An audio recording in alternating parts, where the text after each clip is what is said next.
madari zari ri ri ri ri ri ri mama gari ga ga ga ga ga ga ga ga ga ma ga ma ma gari zari za za za za za za za madari zari ri ri ri ri ri ri mama ga ma ma.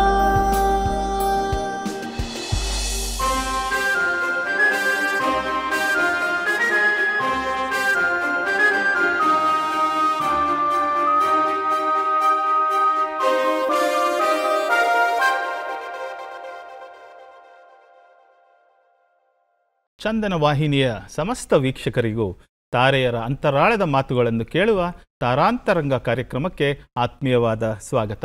ನಾನು ಶ್ಯಾಮ್ ಪ್ರಸಾದ್. ವೀಕ್ಷಕರೇ, ಈ ವಾರದ ನಮ್ಮ ಅತಿಥಿ ಒಲವೇ ಮಂದಾರ ಚಿತ್ರದ ಖ್ಯಾತಿಯ ಶ್ರೀಕಿ. ಈ ನಟರ ಜೀವನ, ಅವರ ಚಿತ್ರ ಪ್ರಯಾಣದ ಬಗ್ಗೆ ಅವರ ಮಾತುಗಳಲ್ಲೇ ಕೇಳೋಣ ಬನ್ನಿ. ಮೊದಲು ಅವರನ್ನು ಕಾರ್ಯಕ್ರಮಕ್ಕೆ ಸ್ವಾಗತಿಸೋಣ. ಶ್ರೀಕಿ ಅವರೇ, ಚಂದನ ವಾಹಿನಿಗೆ ಆತ್ಮೀಯವಾದ ಸ್ವಾಗತ. Thank you so much. Sriki ಅವರೇ, ನಿಮ್ಮ ಹೆಸರು ಕೇಳ್ತಿದ್ದಂಗೆ ಎಲ್ಲರಿಗೂ ಕನ್ನಡ ಚಿತ್ರ ಪ್ರೇಕ್ಷಕರಿಗೆ ನೆನಪಾಗೋದು ಆ ಚಿತ್ರದ ಹೆಸರು ಒಲವೇ ಮಂದಾರ. ಆ ಸಿನಿಮಾ ಬಂದು ಇಷ್ಟು ವರ್ಷಗಳಾದರೂ ಕೂಡ ನಿಮ್ಮನ್ನ ಒಲವೇ ಮಂದಾರ ಶ್ರೀಕಿ, ನಿಮ್ಮ ಪೂರ್ತಿ ಹೆಸರು ಶ್ರೀಕಾಂತ್ ಅಂತ ಇದ್ರೂ ಕೂಡ ಒಲವೇ ಮಂದಾರದ ಶ್ರೀಕಿಯಾಗೆ ನೀವು ಪ್ರಖ್ಯಾತರು. ಆ ಚಿತ್ರ ಕನ್ನಡ ಪ್ರೇಕ್ಷಕರ ಮನಸ್ಸಲ್ಲಿ ಉಳ್ಕೊಳ್ಳೋದಕ್ಕೆ ಬಹಳಷ್ಟು ಕಾರಣಗಳಿವೆ. ಆ ಕಾರಣಗಳು ಯಾವುದಿರಬಹುದು ನಿಮ್ಮ ಪ್ರಕಾರ? ಒಂದು ಮೊದಲನೇದಾಗಿ ಶ್ರೀಕಿ ಅನ್ನೋದು ಹೆಂಗೆ ರಿಜಿಸ್ಟರ್ ಆಯ್ತು ಅನ್ನೋದು ನಾನು ಹೇಳ್ತೀನಿ. ಹೇಳ್ಬೇಕು. ಹೌದು. ಅದಾದ್ಮೇಲೆ ಒಂದೊಂದೇ ಹೇಳ್ಕೊಂಡು ಹೋಗ್ತೀನಿ. ದೇವ ಸರ್ ಚೆನ್ನೈಯಲ್ಲಿ ನಮ್ಮ ಮ್ಯೂಸಿಕ್ ಡೈರೆಕ್ಟರು, ಅವರು ಇಂಟ್ರಡಕ್ಷನ್ ಸಾಂಗ್ನ ಕಂಪೋಸ್ ಮಾಡಬೇಕಾದ್ರೆ ಅದು ಬೇಬಿ ಬೇಬಿ ಬೇಬಿ ಅಂತ ಒಂಥರ ಒಂದು ರಫ್ ಟ್ಯೂನ್ ಕೊಟ್ಟಿದ್ರು. ಸೊ ಇದನ್ನ ಆಮೇಲೆ ಹ್ಯಾಪಿ ಹ್ಯಾಪಿ ಹ್ಯಾಪಿ ಅಂತ ಹೇಳ್ಬಿಟ್ಟು ಒಂದು ಲಿರಿಕ್ ಬಂತು. ಕೆ ಕಲ್ಯಾಣ್ ಸರ್ ಬಂದು ಆ ಲಿರಿಕ್ ಕೇಳ್ಬಿಟ್ಟು ಅವ್ರಿಗೆ ಅಷ್ಟೊಂದು ಸ್ಯಾಟಿಸ್ಫೈ ಆಗಲಿಲ್ಲ. ಇಲ್ಲ, ಸಿನಿಮಾ ಅಲ್ಲಿ ಶ್ರೀಕಿ ಅಂತ ಹೆಸರಿದೆ, ಸ್ವೀಟ್ ಆಗಿ ಶ್ರೀಕಾಂತ್ ಆದ್ರೆ ಶ್ರೀಕಿ ಅಂತ ಕರೀತಾರೆ ನಮ್ಮ ಅಪ್ಪ. ಅಂದ್ರೆ ಸಿನಿಮಾ ಅಲ್ಲಿ ನಾಸಿರ್ ಅವರು ತಂದೆ ಕ್ಯಾರೆಕ್ಟರ್ ಮಾಡಿದ್ದಾರೆ, ಅವ್ರು ಶ್ರೀಕಿ ಅಂತ ಕರೀತಾರೆ. ಸೊ ಈ ಕ್ಯಾರೆಕ್ಟರ್ ಹೆಸರು ಶ್ರೀಕಿ ಅಂತ ಹೇಳಿದ್ರೆ ಯಾಕೆ ಫಸ್ಟ್ ಸಿನಿಮಾ ಅಲ್ಲಿ ಯಾಕೆ ಶ್ರೀಕಿ ಶ್ರೀಕಿ ಅಂತ ಆಡೋ ಇದನ್ನ ಮಾಡಿದ್ರೆ ಅದು ಚೆನ್ನಾಗಿ ರಿಜಿಸ್ಟರ್ ಆಗುತ್ತಲ್ಲ, ಇಂಟ್ರಡಕ್ಷನ್ ಸಾಂಗ್ ಬೇರೆ ಚೆನ್ನಾಗಿರುತ್ತೆ ಅಂತ ಹೇಳ್ಬಿಟ್ಟು ಅವ್ರು ಅದನ್ನ ಶ್ರೀಕಿ ಶ್ರೀಕಿ ಅಂತ ಹೇಳ್ಬಿಟ್ಟು ಲಿರಿಕ್ಸ್ನ ಚೇಂಜ್ ಮಾಡಿದ್ರು.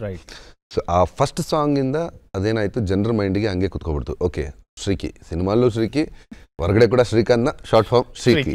ಒಲವೇ ಮಂದಾರ ಶ್ರೀಕಿ ಅಂದ್ರೆ ಎಲ್ಲರಿಗೂ ಗೊತ್ತೆ. ಶ್ರೀಕಾಂತ್ ಅಂದ್ರೆ ಎಷ್ಟೋ ಜನಕ್ಕೆ ಯಾವ ಶ್ರೀಕಾಂತ್, ತೆಲುಗು ಆಕ್ಟರ್ ಶ್ರೀಕಾಂತ, ಇಲ್ಲ ತಮಿಳ್ ಆಕ್ಟರ್ ಶ್ರೀಕಾಂತ ಅಂತ.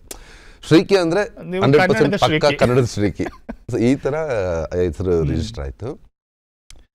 ಸಿನಿಮಾ ಹೆಂಗೆ ಜನರು ಮನಸ್ಸಲ್ಲಿ ಉಳ್ಕೊಂಡಿದೆ ಅಂದ್ರೆ ಅದರಲ್ಲಿ ಹಲವಾರು ಕಾರಣಗಳಿದೆ. ಅಂದ್ರೆ ಇನ್ ಬಿಟ್ವೀನ್ ಬರುವಂಥ ಸ್ಟೋರಿಗಳು, ರಂಗಣ್ಣ ರಘು ಅವ್ರದ್ದಾಗಲಿ, ದಶರಥ್ ಮಾಂಜಿ ಅವ್ರದ್ದಾಗಲಿ. ಸೊ ಆ ಒಂದೊಂದು ಕಥೆನೂ ನಾನು ಆ ಜರ್ನಿಯಲ್ಲಿ, ಆ ಸಿನಿಮಾ ಸಬ್ಜೆಕ್ಟ್ ಜರ್ನಿಯಲ್ಲಿ ಹೋಗ್ತಾ ಹೋಗ್ತಾ ಹೋಗ್ತಾ ಅದು ಅಷ್ಟು ಇಂಪ್ಯಾಕ್ಟ್ ಕ್ರಿಯೇಟ್ ಮಾಡ್ತಾ ಹೋಗ್ತಾ ಇರುತ್ತೆ ಆಡಿಯನ್ಸ್ಗೆ.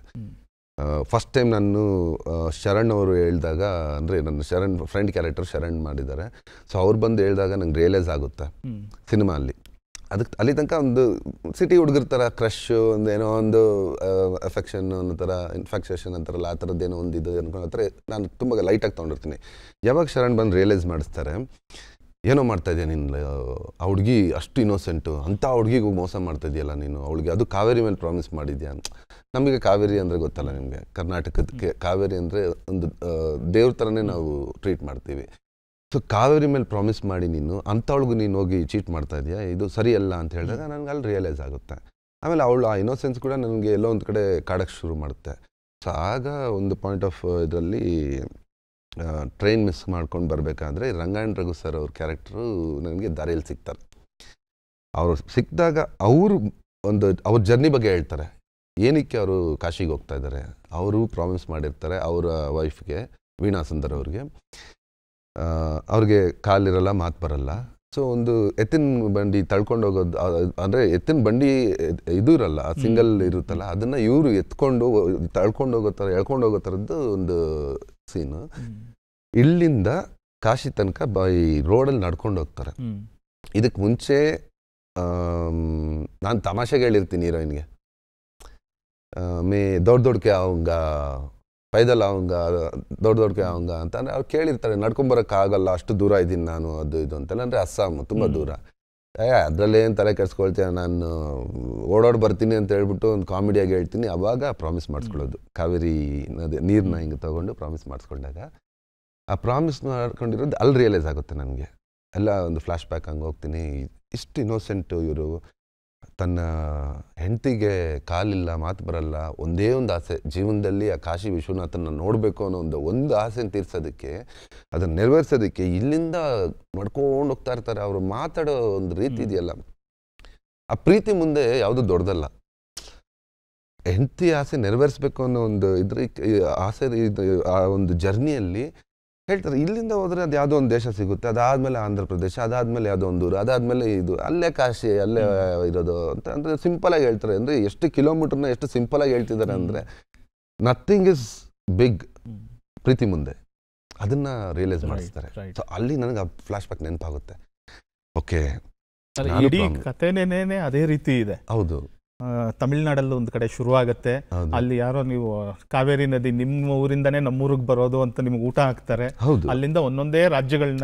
ಅದು ಅದ್ಭುತವಾದ ಒಂದು ಡೈಲಾಗು. ಅವ್ರು ಹೇಳೋದು ಹೆಂಗಿದೆ ಅಂದರೆ, ನನ್ನ ಬರ್ಡೇ ಅವತ್ತು, ಅದು ಅಂದರೆ ನಿಜವಾಗ್ಲೂ ನನ್ನ ಬರ್ಡೇ ಶೂಟಿಂಗ್ ನಡೆಯೋ ದಿನ ಅವತ್ತು ನನ್ನ ಮೌತ್ ಬ್ಲಿಸ್ಟರ್ಸ್ ಆಗಿತ್ತು.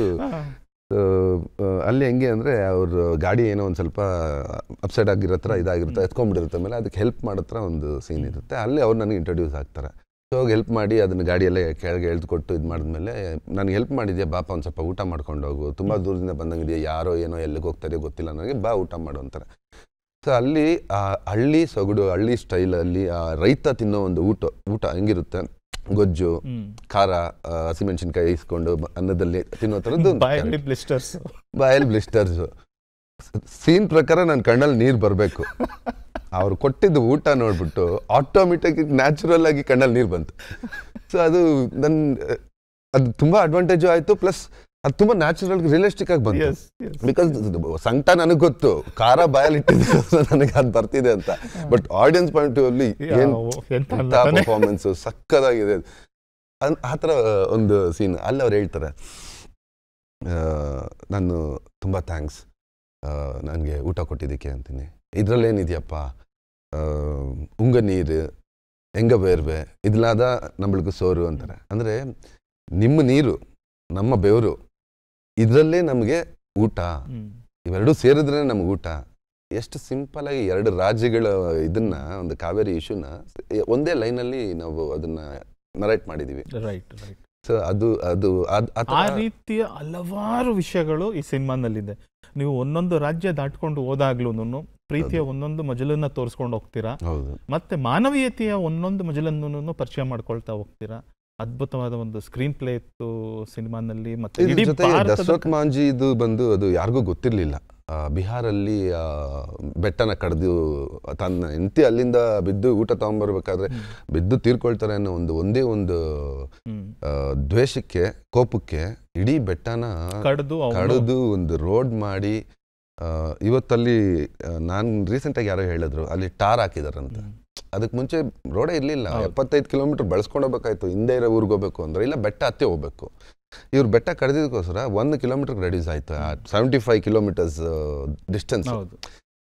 ತುಂಬಾ ವರ್ಷಗಳ ನಂತರ ಅದೇ ಕಥೆಯನ್ನು ಇಟ್ಕೊಂಡು ಹಿಂದಿನಲ್ಲಿ ಮಾಂಜಿ ಅಂತ ಒಂದು ಸಿನಿಮಾನು ಇಲ್ಲ, ನಮ್ಮ ಅಮೀರ್ ಖಾನ್ ಅವ್ರು ಬಂದು ಸತ್ಯಮೇವ ಜಯತೆ ಅಂತೇಳಿ ಒಂದು ಕಾರ್ಯಕ್ರಮ ಮಾಡಿದ್ರು. ಅದರಲ್ಲಿ ಇದನ್ನ ಒಂದು ಸ್ವಲ್ಪ ತೋರಿಸ್ತಾರೆ. ನಮ್ಮ ಸಿನಿಮಾದ ಮೂಲಕ ಅವ್ರಿಗೆ ಗೊತ್ತಾಗಿದೆ, ಅದ್ರ ಮೂಲಕ ಅವರೊಂದು ಕಾರ್ಯಕ್ರಮ ಮಾಡಿದ್ರು. ಅದಾದ್ಮೇಲೆ ಮಾಂಜಿ ಅಂತ ಒಂದು ಎಂಟೈರ್ ಈ ದಶರಥ್ ಮಾಂಜಿ ಅನ್ನೋರು ಸ್ಟೋರಿನ ಇಟ್ಕೊಂಡು ಒಂದು ಸಿನಿಮಾ ಮಾಡಿದ್ರು. ಕನ್ನಡ ಚಿತ್ರರಂಗದಲ್ಲಿ ಈ ತರ ಘಟನೆಗಳನ್ನ ತಗೊಂಡು ಸಿನಿಮಾ ಮಾಡೋದು ಅಥವಾ ಸಿನಿಮಾಗಳಲ್ಲಿ ಬಳಸ್ಕೊಳ್ಳೋದು ತುಂಬ ಒಂದು ಪರಂಪರೆನೇ ಇದೆ.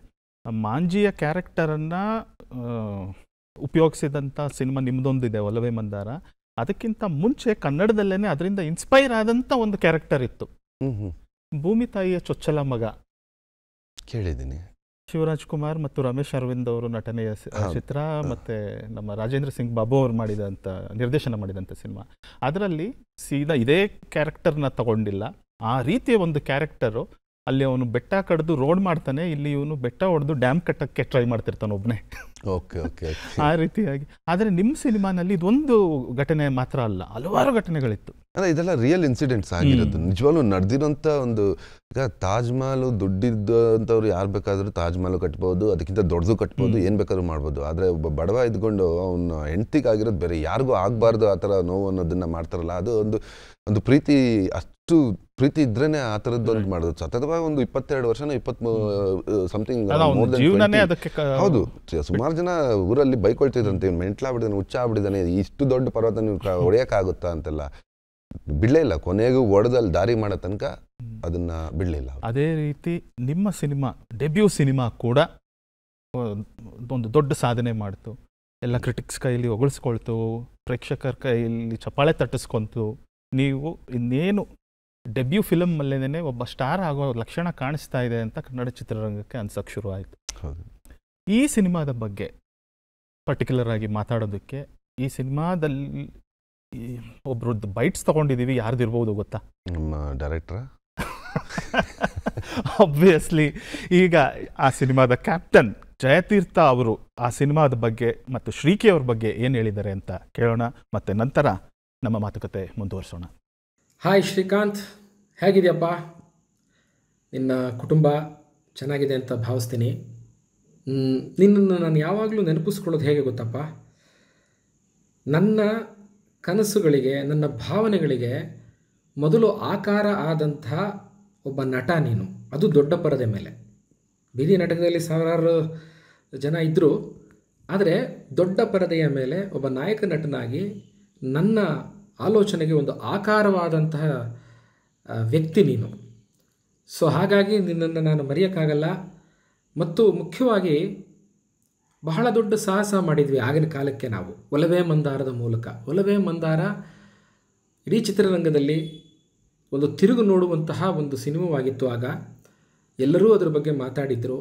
ಬಹಳ ದೊಡ್ಡ ದೊಡ್ಡ ನಟರು ಒಂದೇ ದಿನಕ್ಕೆ ನನ್ನನ್ನು 2011 ಜನವರಿ 21 ಮಾರನೇ ದಿನ ಜಯತೀರ್ಥ ಅನ್ನೋನೊಬ್ಬನನ್ನು ಒಲವೇ ಮಂದಾರದ ಚಿತ್ರದ ಮೂಲಕ ಇಡೀ ಚಿತ್ರರಂಗ ನನ್ನ ಕಡೆ ಗಮನ ಕೊಟ್ಟು, ಭಾಳ ದೊಡ್ಡ ದೊಡ್ಡ ದೊಡ್ಡ ಸ್ಟಾರ್ಸ್ಗಳೆಲ್ಲ ನನ್ನ ಬಗ್ಗೆ ಮಾತಾಡಿ ನನ್ನನ್ನು ಕರೆಸಿ ನನಗೆ ಮಾತಾಡಿದ್ರು. ಒಳ್ಳೆ ಸಿನಿಮಾ ಮಾಡಿದ್ದೀರಿ ಅಂತ ಹೇಳಿದರು. ಅದಕ್ಕೆ ಆಕಾರವಾಗಿದ್ದವನು ನೀನು, ಅದಕ್ಕೆ ನಟನಾಗಿದ್ದವನು ನೀನು, ಮತ್ತು ಅದಕ್ಕೆ ಶಕ್ತಿಯಾಗಿದ್ದವರು ನಿಮ್ಮ ತಂದೆ. ನಿಮ್ಮ ಸಂಸ್ಥೆಯ ಮೂಲಕ ನಾನು ಲಾಂಚ್ ಆದೆ. ಸೊ ಈ ಕೃತಜ್ಞತೆ ನನಗೆ ಯಾವಾಗಲೂ ಇರುತ್ತೆ ನಿಮ್ಮ ತಂದೆಯ ಬಗ್ಗೆ. ಹಾಗೂ ಅಲ್ಲಿಂದ ಇಲ್ಲಿವರೆಗೂ 9 ಸಿನಿಮಾ ಮಾಡಿದ್ದೀನಿ. ಮತ್ತೆ ನಾನು ನೀನು ಸಿನಿಮಾ ಮಾಡುವಂತಹ ಕಾಲ ಕೂಡ ಬಂದಿಲ್ಲ, ಬೇಗ ಬರಲಿ ಅಂತ ನಾನು ಆಶಿಸ್ತೀನಿ. ಹಾಗೂ ಬಹಳ ದೊಡ್ಡ ಸಾಹಸ ಮಾಡಿದ್ವಿ. ಆ್ಯಕ್ಚುಲಿ 2 ವರ್ಷಗಳ ಕಾಲ ಒಲವೇ ಮಂದಾರವನ್ನು ತಗೊಂಡು ಶೂಟ್ ಮಾಡ್ತಾ ಹೋಗಿ ಎಲ್ಲ 9 ರಾಜ್ಯಗಳು, ಎಲ್ಲ 9 ರಾಜ್ಯಗಳಲ್ಲೂ ಶೂಟ್ ಮಾಡಿ, ತಮಿಳುನಾಡು, ಆಂಧ್ರ ಪ್ರದೇಶ, ಅದರಲ್ಲೂ ಕೂಡ 2009 ಜನವರಿ 8ನೇ ತಾರೀಕು ಇಡೀ ದೇಶಾದ್ಯಂತ ಪೆಟ್ರೋಲ್ ಬಂಕ್ ಬಂದಾಗಿತ್ತು. ಏನೋ ಸ್ಟ್ರೈಕ್ ಆಚರಣೆ ಮಾಡಿದರು. ಆ ಸಮಯದಲ್ಲಿ ನಾವು 11 ವೆಹಿಕಲ್ಸ್ಗಳು ಶೂಟ್ ಮಾಡೋದಕ್ಕೆ ಅಂತ ಇಲ್ಲಿಂದ ಅಸ್ಸಾಂ ತನಕ ಹೊರಟಿದ್ವಿ. ಎಂಥ ದೊಡ್ಡ ಸಂಕಷ್ಟದ ಸಮಯ. ಪೆಟ್ರೋಲ್ ಎಲ್ಲೂ ಸಿಗ್ತಾ ಇಲ್ಲ 11 ವೆಹಿಕಲ್ಗಳಿಗೆ. ಅದನ್ನೆಲ್ಲ ನಿಮ್ಮ ತಂದೆಯವರು ಯಾರ್ಯಾರನ್ನೋ ಕಾಂಟ್ಯಾಕ್ಟ್ ಮಾಡಿ, ಪ್ರತಿಯೊಂದು ರಾಜ್ಯದಲ್ಲೂ ಅವ್ರಿಗಿರೋ ಕಾಂಟ್ಯಾಕ್ಟು ಎಲ್ಲರನ್ನೂ ಮಾಡಿ ಫುಲ್ಫಿಲ್ ಮಾಡಿಸಿ ನಾವು ಶೂಟ್ ಮಾಡ್ಕೊಂಡು ಹೋಗೋದಕ್ಕೆ ಸಂಪೂರ್ಣವಾದ ಅನುಕೂಲ ಮಾಡಿಕೊಟ್ರು. ಮತ್ತು ಒಂದೊಳ್ಳೆ ವಿಚಾರ ಆ ಸಿನಿಮಾ ಮೂಲಕ ನಾವು ಹೇಳೋದಕ್ಕೆ ಅನುಕೂಲ ಆಯಿತು. ಶ್ರೀಕಿ ನೋಡಿ, ದಶರಥ್ ಮಾಂಜೆ ಥರದ್ದು ಒಬ್ಬ ವ್ಯಕ್ತಿತ್ವವನ್ನು ಇಡೀ ಭಾರತದಾದ್ಯಂತ ಸೆಲ್ಯುಲಾಯ್ಡ್ ಮೀಡಿಯಾದಲ್ಲಿ ತೋರಿಸಿದ ಮೊದಲ ಸಿನಿಮಾ ಒಲವೇ ಮಂದಾರ. ಆ ಕೀರ್ತಿ ನನಗೂ ನಿಮ್ಮ ಸಂಸ್ಥೆಗೂ ನಮಗೆಲ್ರಿಗೂ ಸೇರುತ್ತೆ. ಅದಾದ ನಂತರ ನೋಡಿ, ಅಮೀರ್ ಖಾನ್ ಅವರು ಸತ್ಯಮೇವ ಜಯತೆಯಲ್ಲಿ ಅದನ್ನು ತೋರಿಸಿದ್ರು 2013ರಲ್ಲಿ. ಅದಾದ ನಂತರ 2015ರಲ್ಲಿ ಮಾಂಜೆ ಮೂಲಕ ನವಾಜುದ್ದೀನ್ ಸಿದ್ದಿಕಿ ಅವರು ಇಡೀ ಸಿನಿಮಾನೇ ಮಾಡಿದ್ರು ದಶರಥ್ ಮಾಂಜೆ ಬಗ್ಗೆ. ಹೀಗೆ ಸಾಕಷ್ಟು ಸಾಹಸಗಳು ಆ ಚಿತ್ರದಲ್ಲಿ ಆಗಿವೆ. ಅದಕ್ಕೆ ಸಂಗೀತ ಕೊಟ್ಟ ದೇವ ಸರ್ನ ನಾವು ನೆನಪಿಸ್ಕೊಳ್ಬೇಕು. ಈ ಸಿನಿಮಾ ಬಹುಶಃ ನಿನ್ನ ಜೀವನದಲ್ಲೂ ಅಷ್ಟೇ, ನನ್ನ ಜೀವನದಲ್ಲೂ ಅಷ್ಟೇ ಬಹಳ ದೊಡ್ಡ ಕೊಡುಗೆಯನ್ನು ಕೊಟ್ಟಿದೆ. So thank you and your father ನನಗೆ ಈ ಒಂದು ಸಿನಿಮಾ ಮಾಡಲಿಕ್ಕೆ ಅವಕಾಶ ಕೊಟ್ಟಿದ್ದಕ್ಕೆ. ಅಲ್ಲಿಂದನೇ ಇವತ್ತಿನವರೆಗೂ, ಅಲ್ಲಿವರೆಗೂ ರಂಗಭೂಮಿಯ ವ್ಯಕ್ತಿ, ಒಬ್ಬ ರಂಗಕರ್ಮಿಯಾಗಿದ್ದ ಜಯತೀರ್ಥ ಆ ಒಲವೇ ಮಂದಾರ ಆದ ನಂತರ ಸಿನಿಮಾ ನಿರ್ದೇಶಕನು ಕೂಡ ಆಗಿ ಇಲ್ಲಿವರೆಗೂ ಕನ್ನಡ ಚಿತ್ರರಂಗದಲ್ಲಿ ಸಫಲವಾಗಿ ಉಳಿಯೋದಕ್ಕೆ ಆ ಸಿನಿಮಾ ಬಹಳ ದೊಡ್ಡ ಸಹಾಯ ಮಾಡ್ತು ಶ್ರೀಕಿ. ಸೊ ಅದಾದ ನಂತರ ನಿನ್ನ ಜೀವನದಲ್ಲೂ ಕೂಡ ಹಲವಾರು ಸಿನಿಮಾಗಳನ್ನ ನೀನು ಮಾಡಿದ್ದೀಯಾ. ಸಂತೋಷ. ಇನ್ನೂ ಒಳ್ಳೊಳ್ಳೆ ಸಿನಿಮಾಗಳನ್ನ ಮಾಡು, ಒಳ್ಳೊಳ್ಳೆ ಸ್ಕ್ರಿಪ್ಟ್ಗಳನ್ನು ಆಯ್ಕೆ ಮಾಡ್ಕೋ. ಬಾ, ಯಾವಾಗಾದರೂ ಚರ್ಚೆ ಮಾಡೋಣ, ನಾವೇನಾದರೂ ಒಂದು ಮಾಡೋಣ, ಹೇಗಾಗುತ್ತೆ ನೋಡೋಣ. ಒಳ್ಳೆಯದಾಗಲಪ್ಪ, ಆರೋಗ್ಯವನ್ನು ಕಾಪಾಡ್ಕೊ. ನಿಮ್ಮ ತಂದೆಯವರು ಇತ್ತೀಚೆಗೆ 60ನೇ ವರ್ಷದ ಹುಟ್ಟುಹಬ್ಬವನ್ನು ಆಚರಿಸ್ಕೊಂಡ್ರು. ಅವ್ರಿಗೂ ದೇವರು ಆರೋಗ್ಯ ಮತ್ತು ಐಶ್ವರ್ಯ, ಕೀರ್ತಿ ಎಲ್ಲವನ್ನು ಕೊಟ್ಟು ಸಲಹಲಿ. ತುಂಬ ದೊಡ್ಡ ಬಹಳ ದೊಡ್ಡ ನೆನಪುಗಳಿವೆ. ಪ್ರತಿಯೊಂದು ರಾಜ್ಯದಲ್ಲೂ ನೆನಪುಗಳಿವೆ ಒಲವೇ ಮಂದಾರದ್ದು. ಆಂಧ್ರದಲ್ಲಿ ತಲುಪಲಮ್ಮ ಅಂತ ಒಂದು ದೇವ್ರ ಬಗ್ಗೆ ನೀವು ನನಗೆ ಇಂಟ್ರೊಡ್ಯೂಸ್ ಮಾಡಿಸ್ಕೊಟ್ರಿ, ಅಲ್ಲೊಂದು ಶಾರ್ಟ್ ತೆಗೆದೆ. ಅದಾದ ನಂತರ ವೈಜಾಗಲ್ಲಿ ಶೂಟ್ ಮಾಡಿದ್ದು ಆ ಸಮುದ್ರದಲ್ಲಿ. ಅದಾದ ಕೋಲ್ಕತ್ತಾದಲ್ಲಿ ಹೋದಾಗ ಅಲ್ಲಿ ನಮಗೆ ನಟರುಗಳನ್ನು ಕಲೆ ಹಾಕೋದಕ್ಕೆ ಅಲ್ಲಿ ಅವರು ನಿಮ್ಮ ತಂದೆಯವರ ಕಾಂಟ್ಯಾಕ್ಟ್ ಮೂಲಕ ಒಂದಷ್ಟು ಜನ ಆರ್ಟಿಸ್ಟ್ಗಳನ್ನ ಕರೆಸಿ ಆಡಿಷನ್ ಮಾಡಿದ್ದು, ಮತ್ತು ದಶರಥ್ ಮಾಂಜಿ ಮೊಮ್ಮಗಳ ಕ್ಯಾರೆಕ್ಟರ್ಗಳನ್ನು ಚೂಸ್ ಮಾಡಿದ್ದು, ಮತ್ತು ಅಲ್ಲಿ ಒಂದು ಶೀಲಾ ಅನ್ನೋ ಪಾತ್ರದ ಇದನ್ನು ಚೂಸ್ ಮಾಡಿದ್ದು, ಎಲ್ಲವನ್ನು ನಾನು ಬಹಳ ಆಗಾಗ ನೆನಪಿಸ್ಕೊಳ್ತಾ ಇರ್ತೀನಿ. ಸೊ ಒಳ್ಳೆಯದಾಗಲಪ್ಪ, ಭಾಳ ಸಂತೋಷ. ನಿನ್ನ ಇವತ್ತಿನ ಈ ಚಂದನದಲ್ಲಿ ನೀನು ಬರ್ತಾ ಇದೆಯಾ, ನಿನ್ನ ಬಗ್ಗೆ ಇನ್ನೂ ಹೆಚ್ಚೆಚ್ಚು ಗೊತ್ತಾಗಲಿ ನಾಡಿನ ಜನತೆಗೆ. ಒಳ್ಳೆಯ ನಟ ನೀನು, ಒಳ್ಳೆಯ ಧ್ವನಿ ಇದೆ ನಿನಗೆ. ಚೆನ್ನಾಗಿ ಯುಟಿಲೈಸ್ ಮಾಡ್ಕೋ, ಆದಷ್ಟು ಸಿನಿಮಾಗಳನ್ನ ಹೆಚ್ಚೆಚ್ಚು ಮಾಡು, ಮತ್ತೆ ಆದಷ್ಟು ಬೇಗ ಸಿಗೋಣ. All the best. Yes Sriki, your first director.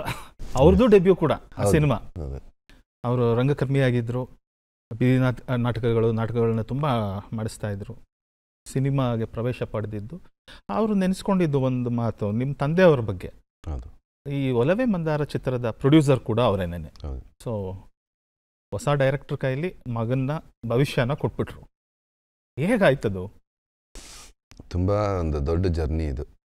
ನಾನು ಸಿನಿಮಾ ಇಂಡಸ್ಟ್ರಿಗೆ ಬರ್ತೀನಿ ಅಂತ ಡಿಸೈಡ್ ಆಯಿತು. ಅಲ್ಲಿ ಆಂಧ್ರಲ್ಲಿ Satyananda acting master training, Satyananda acting ಇನ್ಸ್ಟಿಟ್ಯೂಟಲ್ಲಿ ಹೋಗಿ ಟ್ರೈನಿಂಗ್ ತೊಗೊಂಡು ಬಂದೆ. ಅಲ್ಲಿ ಸುಮಾರು ದೊಡ್ಡ ಕಲಾವಿದರೆಲ್ಲ ಅಲ್ಲಿ ಇದು ಮಾಡಿದ್ರು. ಫಸ್ಟ್ ಸ್ಟೂಡೆಂಟ್ ಬಂದು ಪವನ್ ಕಲ್ಯಾಣ್. ಸೊ ಆ ಥರ ಮಹೇಶ್ ಬಾಬು, ಜಯಂ ರವಿ, ಮತ್ತು ರವಿ ತೇಜ, ಈ ಥರ ಪ್ರಭಾಸ್, ಇವರೆಲ್ಲ ಅಲ್ಲಿ ಟ್ರೈನಪ್ ಆಗಿ ಬಂದಿದ್ದು. ಸೊ ಅಲ್ಲಿ ನಾನು ಹೋಗಿದ್ದು, ನನಗೊಂದು ಒಳ್ಳೆ ಕಾಂಟ್ಯಾಕ್ಟ್ ಇದ್ದಿದ್ದರಿಂದ ಹೋಗಿ ಬಂದೆ.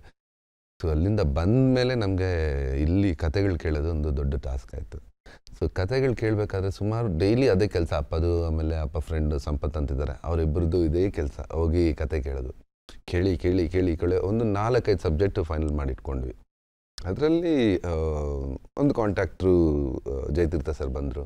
ಓಕೆ. ಅವ್ರು ಹೇಳಿದ ಕತೆ ಫ್ರ್ಯಾಂಕಾಗಿ ಹೇಳ್ಬೇಕಂದ್ರೆ ಫಸ್ಟ್ ಟೈಮ್ ಕೇಳಿದಾಗ ನನಗೆ ಆ ಸಿನಿಮಾಲಿ ಕ್ಯಾರೆಕ್ಟರ್ ಸ್ಟಾರ್ಟಿಂಗ್ ಹೆಂಗಿದೆ ನಂದು ಅದೇ ಥರನೇ ಅಂದ್ಕೊಂಡೆ. ಈ ಕಾಲದಲ್ಲಿ ಯಾರು ಸರ್ ಇಲ್ಲಿಂದ ಅಸ್ಸಾಂ ತನಕ ನಡ್ಕೊಂಡು ಹೋಗ್ತಾರೆ, ಯಾರು ನಂಬ್ತಾರೆ ಸರ್ ಇದು? ನನ್ನ ಹತ್ರ ನಿಜವೂ ನಾನು ನಂಬಕ್ಕಾಗಲಿಲ್ಲ. ಓಕೆ. ಬಟ್ ಆಮೇಲೆ ಅದು ಇನ್ ಡೆಪ್ತಾಗಿ ಕುತ್ಕೊಂಡು ಮತ್ತೆ ಕತೆ ಫುಲ್ ಡೀಟೇಲಾಗಿ ಕೇಳ್ತಾ ಈ ರಂಗಣ್ಣ ರಘು ಕ್ಯಾರೆಕ್ಟರ್ ನಾನು ಹೇಳಿದ್ನಲ್ಲ, ದಶರಥ್ ಮಂಜಿ, ಇವ್ರದೆಲ್ಲ ಬರ್ತಾ ಆ ಇಂಪ್ಯಾಕ್ಟ್ ಹೆಂಗೆ ಬೀಳುತ್ತೆ ಸ್ಟೋರಿ ಮೇಲೆ ಅನ್ನೋದು ಗೊತ್ತಾದ್ಮೇಲೆ ನಮ್ಮ ಎಂಟರ್ ಫ್ಯಾಮಿಲಿ ಜೊತೆ ಕುತ್ಕೊಂಡು ಇನ್ನೊಂದ್ಸತಿ ಕತೆ ಕೇಳಿದ್ವಿ. ಆ ಥರ ದೊಡ್ಡ ಡೈರೆಕ್ಟರ್ಗಳ ಜೊತೆ ಎಲ್ಲ ಕುತ್ಕೊಂಡು ಇದೇ ಸ್ಟೋರಿನ ಕೇಳಿ ಎಲ್ಲಿ ಹೆಂಗೆ ಏನಾದ್ರು ನಿಮ್ಗೆ ಏನಾದರೂ ಲೂಪ್ ಹೋಲ್ಸ್ ಅನ್ಸುತ್ತೆ ಆ ಥರ ನೋಡಿ ಸೆಲೆಕ್ಟ್ ಮಾಡಿದೆ. ಸೊ ಇದೊಂದು ದೊಡ್ಡ ಜರ್ನಿ. ನಾನು ಈ ಒಂದು ನಮ್ಮ ತಂದೆ ಬಂದು ಈ ಒಂದು ಸಿನಿಮಾನ ಸೆಲೆಕ್ಟ್ ಮಾಡ್ಬೇಕಂದ್ರೆ ಸುಮ್ಮನೆ ರ್ಯಾಂಡಮ್ ಆಗಿ ಒಂದು 10 ಸ್ಟೋರಿ ಕೇಳ್ಬಿಟ್ಟು ಇದನ್ನು ಫೈನಲ್ ಮಾಡಿಲ್ಲ. ಇದರಲ್ಲೊಂದು ಡೆಪ್ತ್ ಇದೆ ಅಂತ ತಿಳ್ಕೊಂಡು ಈ ಕತೆನ ಚೂಸ್ ಮಾಡಿದ್ರು. ಅಪ್ಪಗೆ ಅದರಲ್ಲಿ ತುಂಬ ಪೇಷನ್ಸ್ ಇದೆ. ಯಾವುದ್ರಲ್ಲೂ ಅಷ್ಟೇ ಯಾವತ್ತೂ ಆ ಥರ ಬಿದ್ದು ಡಿಸಿಷನ್ ತೊಗೊಳಲ್ಲ. ಸೊ ಇದು ನನ್ನ ಒಂದು ಫಸ್ಟ್ ಸಿನಿಮಾ ಅಂತ ಆಗಿರೋದಕ್ಕೋಸ್ಕರ ಅವ್ರು ಏನು ಮಾಡಿದ್ರು, ತುಂಬ ಪೇಷನ್ಸಿಂದ ಕೇಳಿ ಜಯತೀರ್ಥ ಸರ್ ಅವ್ರ ಸಬ್ಜೆಕ್ಟ್ ಜೊತೆಗೆ ಕೆ ವಿ ರಾಜು ಅವ್ರದ್ದು ಒಂದು 2-3 ಸಬ್ಜೆಕ್ಟ್ ಫೈನಲ್ ಮಾಡಿ ಇಟ್ಟಿದ್ವಿ. ಇನ್ನೊಂದು ಡೈರೆಕ್ಟ್ಗಳು ಇಟ್ಟಿದ್ವಿ. ಬಟ್ ಈ ಕತೆ ನಮಗೆ ವಿಭಿನ್ನ ಅನ್ನಿಸ್ತು. ಇದು ಒಂದು ಲವ್ ಸ್ಟೋರಿ, ಒಂದು ಇಂಟ್ರಡಕ್ಷನ್ಗೆ ಆ್ಯಂಡ್ ಪರ್ಫಾರ್ಮೆನ್ಸ್ ತೋರಿಸೋದಕ್ಕೆ ಪ್ರತಿ ಥರ ಎಲ್ಲ ಥರ ಶೇಡ್ಸು ತೋರಿಸ್ಕೊಂಡು ಹೋಗ್ಬೋದು ಅನ್ನೋ ಒಂದು ಇದು, ಜೊತೆಗೆ ಕತೆ ತುಂಬ ಸ್ಟ್ರಾಂಗ್ ಆಗಿತ್ತು. ಹಂಗಾಗಿ ಈ ಕತೆ ನಾವು ಫೈನಲ್ ಮಾಡಿದ್ವಿ. ಜಯತೀರ್ಥ ಸರ್ ಹೇಳ್ದಂಗೆ ಅವ್ರಿಗೂ ಇದೊಂದು ಡೆಬ್ಯೂ ಸಿನಿಮಾ ಆಗಿ ಎಂಟೈರ್ ಕರ್ನಾಟಕದಲ್ಲಿ ಇವತ್ತು ಒಲವೇ ಮಂದಾರ ಜಯತೀರ್ಥ ಅಂತ ರೆಕಗ್ನೈಸ್ ಮಾಡ್ತಾರೆ. ನನಗೂ ಅಷ್ಟೇ ಇವತ್ತು ಒಲವೇ ಮಂದಾರ ಶ್ರೀಕಿ ಅಂತ ರೆಕಗ್ನೈಸ್ ಮಾಡ್ತಾರೆ. ಸೊ ಎಲ್ಲ ಡಿಪೆಂಡ್ಸ್ ಆನ್ ದಿ ಸ್ಟೋರಿ. ಇದಕ್ಕೆ ನಾನು ತುಂಬ ಥ್ಯಾಂಕ್ಫುಲ್ ಆಗಿರೋದು ಒಂದು ಡೈರೆಕ್ಟರ್ಗೆ, ಇನ್ನೊಂದು ನಮ್ಮ ತಂದೆಗೆ. ಬಿಕಾಸ್ ಡೈರೆಕ್ಟರ್ ಏನೇ ಕಲ್ಪನೆ ಮಾಡ್ಕೋಬೋದು, ಅದನ್ನು ಆ ತೆರೆ ಮೇಲೆ ತರಬೇಕು ಅಂದರೆ ಅದಕ್ಕೆ ಇನ್ವೆಸ್ಟ್ ಮಾಡೋರು ಇರಬೇಕಲ್ಲ. ಅದು ಎಕ್ಸಾಕ್ಟಾಗಿ ಇದೇ ಬೇಕು ಅಂತ ಹೇಳಿದ್ರೆ ಅವರೊಂದು ಹೇಳಿದ್ರು, ಒಂದು ಉದಾಹರಣೆ ಕೊಟ್ಟರು. ಅವಾಗ ಪೆಟ್ರೋಲ್ದು ಸ್ಟ್ರೈಕ್ ನಡೀತಿತ್ತು, ಪೆಟ್ರೋಲ್ ಸಿಗ್ತಿರ್ಲಿಲ್ಲ ಅಂತೆಲ್ಲ. ಅಪ್ಪದು ಕಾಂಟ್ಯಾಕ್ಟ್ ಲೆವೆಲ್ ಯಾವ ಥರ ಇತ್ತು ಅಂದರೆ ಎಲ್ಲ ರಾಜ್ಯಗಳಲ್ಲೂ ಅವ್ರಿಗೆ ಎಲ್ಲೋ ಒಂದು ಕಡೆ ಏನೋ ಒಂದು ಇನ್ಫ್ಲುಯೆನ್ಸ್ ಮಾಡಿ ಹೆಂಗೋ ಒಂದು ಕಾಂಟ್ಯಾಕ್ಟ್ ತೊಗೊಂಡು ಆ ಟೈಮಲ್ಲಿ ತುಂಬ ಸ್ಟ್ರಗಲ್ ಬಿದ್ಕೊಂಡು ಹೋಗಿದ್ದೀವಿ ನಾವು. ಕೆಲವೊಂದು ಕಡೆ ಗಾಡಿನೇ ಬಿಟ್ಟಿಲ್ಲ ನಮ್ಮದು, ಸ್ಟ್ರೈಕ್ ಮಾಡಿ ಗಾಡಿ ನಿಲ್ಲಿಸ್ಬಿಟ್ಟಿದ್ರು. ಇಲ್ಲ ಅದು ಮುಂದಕ್ಕೆ ಹೋಗಂಗಿಲ್ಲ, ಸ್ಟ್ರೈಕ್ ನಡೀತದೆ, ಹೆಂಗೆ ಹೋಗ್ತೀರಾ ನೀವು ಅಂತ ಆಂಧ್ರಲ್ಲಿ. ಮತ್ತೆ ಅಲ್ಲಿಂದ ಯಾರಿಗೋ ಫೋನ್ ಮಾಡಿಸಿ ಅದು ಅಲ್ಲಿಂದ ಅವ್ರು ಯಾರೋ ಬಂದು ಇಲ್ಲ ಈ ಥರ ಶೂಟಿಂಗ್ ಅಂತ ಬಿಡಿ ಹೋಗ್ಲಿ, ಸಿನಿಮಾ ಅವ್ರಿಗೆ ತೊಂದರೆ ಕೊಡಬೇಡಿ, ಅವ್ರು ಎಲ್ಲಿಂದನೋ ಬಂದಿರ್ತಾರೆ ಅದಂತೆಲ್ಲ ಕನ್ವಿನ್ಸ್ ಮಾಡಿ ಮುಂದಕ್ಕೆ ಹೋಗಿ. ಅದೇ ಥರ ಹೇಳ್ಬೇಕಂದ್ರೆ ವೆಸ್ಟ್ ಬೆಂಗಾಲಲ್ಲಿ ಆರ್ಟಿಸ್ಟ್ಗಳನ್ನ ಅಲ್ಲಿ ಚೂಸ್ ಮಾಡಿದ್ದು, ದಶರಥ್ ಮಂಜಿ ಕ್ಯಾರೆಕ್ಟರ್ಗಳನ್ನ ಅವ್ನು ಚೂಸ್ ಮಾಡಿದ್ದು. ಯಾಕಂದರೆ ನಮ್ಗೆ ಆ ನೇಟಿವಿಟಿ ಇರೋರೇ ಬೇಕಲ್ಲ. ಅಲ್ಲಿ ಅಪ್ಪ ಫ್ರೆಂಡ್ ಯಾರೋ ಒಬ್ಬರನ್ನ ಕಾಂಟ್ಯಾಕ್ಟ್ ಮಾಡಿ ಅಲ್ಲಿನ ರಂಗಭೂಮಿ ಕಲಾವಿದರನ್ನ ಕರೆಸಿ ಅವ್ರನ್ನ ಸ್ಕ್ರೀನ್ ಟೆಸ್ಟ್ ಮಾಡಿ, ಈ ಥರ ಸುಮಾರು ಎಫರ್ಟ್ ಇದೆ Mandara behind. Not only actor ಆಗಿ ನಾನು ಆಗಲಿ, ಡೈರೆಕ್ಟರ್ ಆಗಿ ಜಯತೀರ್ಥ ಸರ್ ಆಗಲಿ ಇಲ್ಲದೆ ಅಪ್ಪ ಅವ್ರದ್ದು ತುಂಬ, ನಮ್ಮ ತಂದೆಯವ್ರದ್ದು ತುಂಬ ಎಫರ್ಟ್ ಇದೆ ಇದ್ರ ಬಿಹೈಂಡ್ ಸ್ಕ್ರೀನ್. ಇಲ್ಲ 2 ವರ್ಷಗಳ ಕಾಲ ನೀವು 9 ರಾಜ್ಯಗಳಲ್ಲಿ ಶೂಟಿಂಗ್ ಮಾಡಿದ್ದು ಅದೇನು ಸಾಮಾನ್ಯದ ಕೆಲಸ ಅಲ್ಲ. ಹೌದು.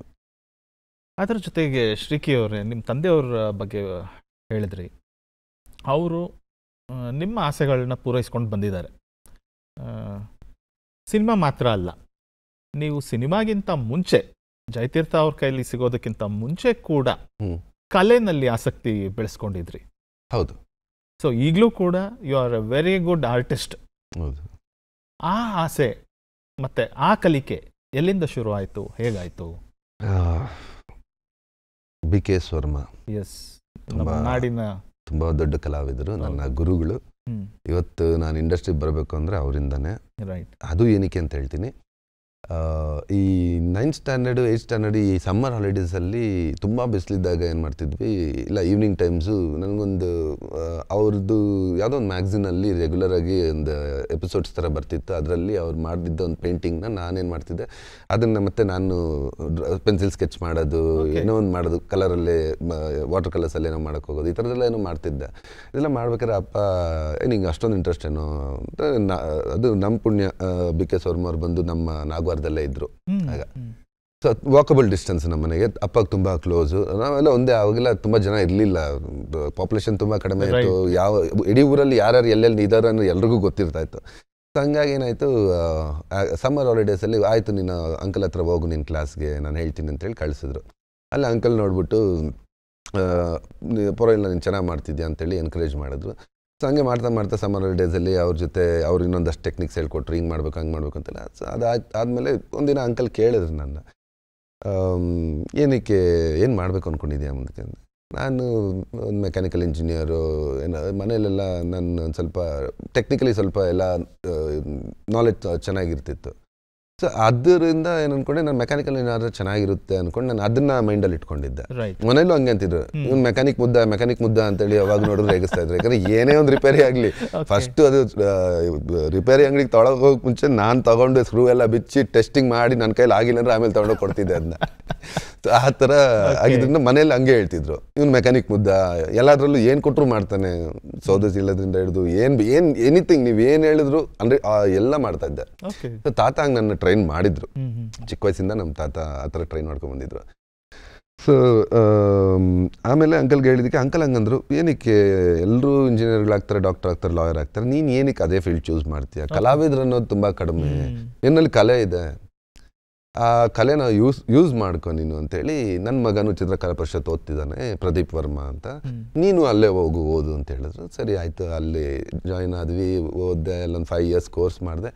ಆ ಕೋರ್ಸ್ ಮಾಡಬೇಕಾದ್ರೆ ನನಗೆ 5th year ಕೋರ್ಸ್ ಮಾಡಬೇಕಾದ್ರೆ ನನಗೆ ಒಂದು ಡೈಲಾಮ, ಒಂಥರ ಅಷ್ಟೊತ್ತಿಗೆ ಒಂದು ಸ್ವಲ್ಪ ರಿಯಲ್ ಎಸ್ಟೇಟಲ್ಲೆಲ್ಲ ಒಂದು ಸ್ವಲ್ಪ ಬೇರೆ ಥರನೇ ಬೆಂಗಳೂರು ಬೇರೆ ಥರ ಬೆಳೀತಾ ಹೋಗ್ತು. ಅಪ್ಪ ಅವರು ಕೂಡ ಬೇರೆ ಬೇರೆ ಸ್ಟೇಜಿಗೆ ಬೆಳ್ಕೊಂಡು ಬಂದರು ಅವರು.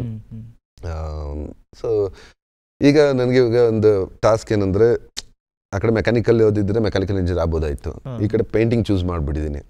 ಪೇಂಟಿಂಗ್ ಮಾಡಿಕೊಂಡು ಇವತ್ತಿನ ಕಾಲಕ್ಕೆ ನಾನು ಲೈಫ್ ಸರ್ವೈವ್ ಮಾಡೋಕ್ಕಾಗುತ್ತಾ ಅನ್ನೋದೊಂದು ಥಾಟ್ ಬಂತು.